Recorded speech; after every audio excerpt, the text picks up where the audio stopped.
Indian Muslim league ने उत्तर प्रदेश के Moradabad collectorate के सामने एहतजाज किया और वजीर या डीएम सदर जमहूरिया को मेमोरेंडम अरसाल किया। इस मौके पर इंडियन मुस्लिम लीग के जिम्मेदारान ने कहा कि बीजेपी के जरिए मुसलमानों की शिनाख्त को खत्म करने की कोशिश की जा रही है। जम्मू व कश्मीर के खिता जम्मू में आम आदमी पार्टी ब्लॉक में ट्रेड यूनियन के सदर सेवा सिंह की क़यादत में ब्लॉक कमेटी तश्कील दी गई, जिसमें कई लोगों ने रुकनीत हासिल की है।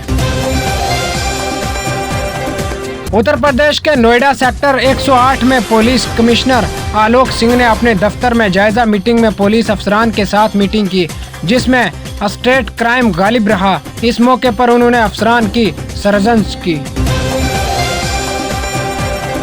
कपवाड़ा में भारतीय जनता पार्टी बीजेपी के नॉर्थ इंचार्ज मोहम्मद अनवर खान ने पार्टी का कारकुनान के हमरा शहरी हलाकतों पर एहतजाज किया। इस एहतजाज में पार्टी के दिगर सीनियर रहनुमा और कारकुनान भी शामिल थे।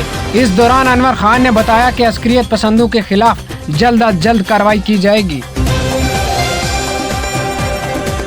उत्तर प्रदेश के लखीमपुर खीरी में किसानों को गाड़ी से कुचलकर कत्ल करने के मामले में गिरफ्तार किए गए वजीर ममलिकत बराए दाखिला के अजय मिश्रा अटैनी के लड़के आशीष मिश्रा के समाअत पर आज 11 बजे समाअत होगी। भारतीय किसान यूनियन महिला की जिला सदर नरदेश चौधरी ने मीडिया से बातचीत करते हुए कहा कि भारतीय जनता पार्टी किसानों पर जुल्म कर रही है।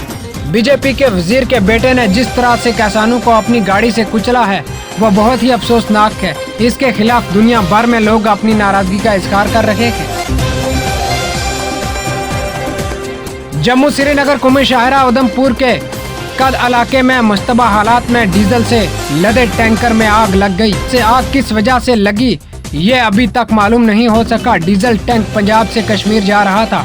ड्राइवर और कंडक्टर दोनों ट्रैक्टर के कैबिन में सो रहे थे। पुनीत बालन ने मीडिया से बात करते हुए कहा कि हमने आर्मी के साथ मिलकर जिला बारामूला में इस स्कूल का इफ्तिताह किया। स्कूल में जगह कम थी, जिसके बाद हमने फेयर अंधेरी बालन फाउंडेशन की मदद से इस स्कूल को तामीर कराया। शुमाली कश्मीर के जिला बांडीपुरा के आजन इलाके में सिक्योरिटी फोर्सेस और अस्करियत पसंदों के माबैन तसादम जारी है। इस तसादम में एक अस्करियत पसंद हलाक हो गया है। रियासत उत्तर प्रदेश के जिला मुजफ्फरनगर के शहर कोतवाली इलाके में वाक़या सिटी सेंटर मार्केट में 5 दुकानों से कई महंगे कैमरों और मोबाइल पर चोरों ने हाथ साफ कर दिया था, जिसका इंकशाफ शहर कोतवाली पुलिस ने आज प्रेस कॉन्फ्रेंस के दौरान किया।